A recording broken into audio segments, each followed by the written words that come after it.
Hi, I'm Ian Nethercott, Supply Chain Director at ProBrand, and I spend £35 million on IT products every year. So this week is our monthly Supply Chain Insight slot where I'll give you a view into the market for November and also a key focus around an update in the market on Intel and its shortages of processors as well.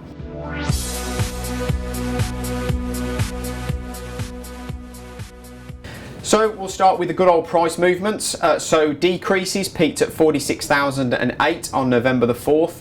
Increases topped out at 45,898 on November the 25th. HP were actually top of the table for a combination of those increases and decreases. Exchange rates really were the main influencer for that. The sterling has been at a 7-month high against the dollar and the euro, so that's great news for us obviously here in the UK. If that retains that position, obviously we could see prices continue to come down, but obviously all of the political uncertainty we're all in at the moment and still continues to go on, clearly that could put a blocker into place with that, so watch this space, we'll see what happens. Okay, so stock now as well, so that was equally reflective of a moving market as well. So stock was up by 32,136 lines on November the 11th and then down again the very next day actually, November the 12th, 32,258 lines of stock decrease as well, so clearly signs of that moving market going out through November. Okay, so the main supply chain update then is around Intel this time. So unfortunately the processor shortages have hit again. As some of you may know, that Intel have had problems since really the second half of last year with their manufacturing of processors for computers. It's hit again now and is now actually unfortunately going to be much worse than what it was before. That's certainly reports I've heard through some of the key vendors from the supply chain. One of the reasons actually that they're having these problems, Intel have invested a lot into the production lines of their 10nm chips. They've upgraded a number of production lines as well, and actually this has had a knock-on effect in the actual output of the factories for those processors.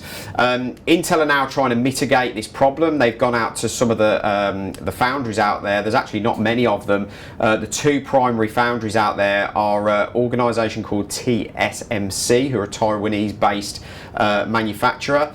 The other one is Samsung. TSMC actually are the main foundry that produce the chips for AMD.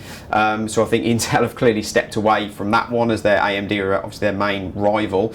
Samsung are actually now started production for Intel for 14nm chips.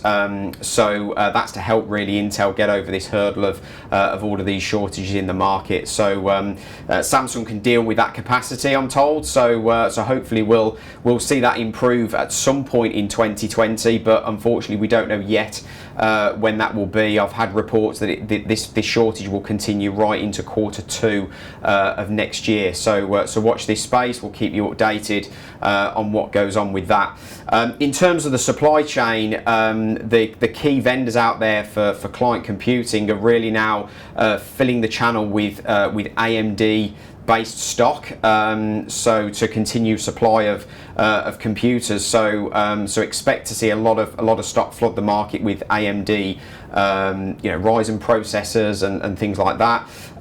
So if you're looking for Intel based devices, now is really the right time to buy because stock is going to dry up, and what stock is there, there'll be probably no surprises that price will have an effect and will probably increase certainly as we go into 2020 as well. So now is the time you really want to be buying if you're desperate to have Intel based stock. Failing that, you really want to start to consider AMD and the options there that are available. Stock will be readily available for AMD, so keep your eye out for that as well. So but that's it. Thanks for watching, guys. Please like, share and subscribe for more insider information. Please send any questions as always to askian@probrand.co.uk. But until next time, keep haggling.